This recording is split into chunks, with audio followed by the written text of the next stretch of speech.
Hello friends, welcome back to this channel. पिछले हफ्ते bank Nifty के लिए मैंने बोली थी कि ये जो रेंजेस है, इस रेंजेस में बैंक निफ्टी आप लोग देख सकते हैं बहुत वोलाटाइली बिहेव किया। एंड मैंने बोली थी कि इस रेंजेस के ऊपर ही या फिर इस रेंजेस ये जो सपोर्ट क्रिएट हुआ था इसके नीचे ही सेलिंग आ सकता है। तो बैंक निफ्टी ने आज ऑलमोस्ट 2000 पॉइंट, मार्केट के न्यूज के चलते, एग्जिट पोल के चलते, ऑलमोस्ट 2000 पॉइंट गैप अप खुला। एंड गैप अप खुलते ही एक साइकोलॉजी आप लोग याद रखिए। जो कोई भी यहाँ पे ओवरनाइट पोजीशन होल्ड किए थे बाइंग के साइड, उन लोगों के अकाउंट में खुलते ही इतना बड़ा प्रॉफिट दिख रहा है, तो उन लोगों का फर्स्ट ही एक दो कैंडल में वो लोग सभी सेल करके प्रॉफिट बुक ही करेंगे, ना कि फर्दर बाई करेंगे। तो इसके एंड फ्रेश शेलर, इतना बड़ा गैप अप देखने के बाद फ्रेश शेलर का भी एंट्री होगा। तो इसीलिए मार्केट खुलते ही आप लोग बाइंग के लिए अगर सोचते तो सोचा नहीं जा सकता। एंड खुलते ही मार्केट 1000 पॉइंट, पहले आधे घंटे में 1000 पॉइंट ट्रेवल किया एंड नीचे की साइड। एंड ये है, यहाँ पे कोई सपोर्ट नहीं था, ऑब्वियसली यहाँ पे कोई सपोर्ट नहीं था। यहाँ पे आज के दिन पे ट्रेडिंग अपॉर्चुनिटी बहुत ही कम मिला, क्योंकि इतने बड़े कैंडल के बाद इतने बड़े स्टॉप लॉस देके कोई फर्दर सेल के लिए भी नहीं सोच सकते। एंड इधर से इतना बड़ा 1000 पॉइंट का मूवमेंट नीचे की तरफ आने के बाद कोई बाय के लिए ही नहीं सोच सकते, क्योंकि यहाँ पे वोलाटिलिटी क्या पता, इस कैंडल, ये ग्रीन कैंडल के बाद फिर से फॉलो थ्रू हो जाता सेलिंग के साइड एंड फिर से नीचे आने लगता। एंड विक्स इतना हाई था। एटलीस्ट ट्रेडिंग आज के मार्केट में ट्रेडिंग अपॉर्चुनिटी बहुत ही कम मिला लोगों को। एंड सेकेंड हाफ में आधे घंटे के बाद 1000 पॉइंट का फॉल होने के बाद कोई ऑब्वियसली कोई लॉजिकल ट्रेडर बाइंग के लिए नहीं, आई मीन रिकमेंड करेगा, क्योंकि यहाँ पे ये मार्केट की सिचुएशन को समझिए।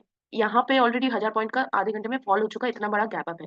या तो मार्केट पॉज लेता एंड फिर से अगर पॉज लेने के बाद एक दो दिन बाद अगर या एक दो दिन बाद या आखिरी मोमेंट पे अगर ब्रेकआउट देता, तभी ये जो बिल्डअप ऑल द लॉन्ग जो बिल्डअप होगा उस हिसाब से एक ट्रेडिंग अपॉर्चुनिटी बाइंग के साइड मिल सकता था। लेकिन मार्केट ने क्या किया, यहाँ पे आप लोग देख सकते हैं कि 1000 पॉइंट फॉल होने के बाद ही तुरंत अगले कैंडल में जो आधे घंटे के बाद जो कैंडल ग्रीन बनाया, और और ऑल द डे ऊपर ही ट्रैवल करता रहा एंड नीचे नहीं रुका। तो ये बहुत मुश्किल होता है, ये जो इम्पल्सिव बिहेवियर मार्केट को प्रेडिक्ट करना, क्योंकि मार्केट अभी कोई लॉजिकल वे में नहीं चल रहा है, टोटली न्यूस्ड एंड इमोशन बेस्ड है।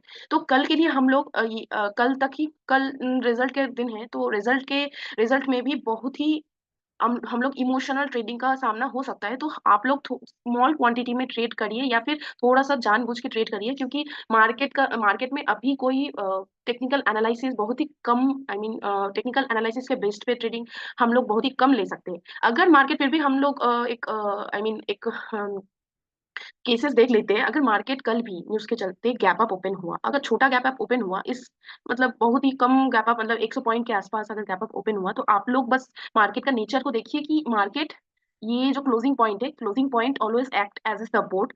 खुलते ही मार्केट अगर नीचे आ जाए एंड यहाँ से सपोर्ट लेगा, एंड मार्केट का वोलाटिलिटी आप विक्स भी देख लीजिएगा कि विक्स अगर 20 के नीचे होगा एंड मार्केट अगर यहाँ से यू पैटर्न क्रिएट कर रहा है, तो आप लोग फर्दर बाइंग के लिए, लेकिन बहुत ही कम क्वांटिटी में बाइंग के लिए सोच सकते हैं। एंड अगर बहुत ही गैप अप खुल गया, आज के जैसा सिनेरियो रहा, इतना बड़ा बड़ा कैंडल, तो फिर ऑब्वियसली खुलते ही अगर ये ऐसे सिचुएशन फिर से क्रिएट हुआ, तो आप लोग प्लीज थोड़ा सा अभी अवॉइड कीजिए मार्केट को, क्योंकि यहाँ पे कोई कैलकुलेशन एंड कोई एंट्री तब नहीं बैठेगा।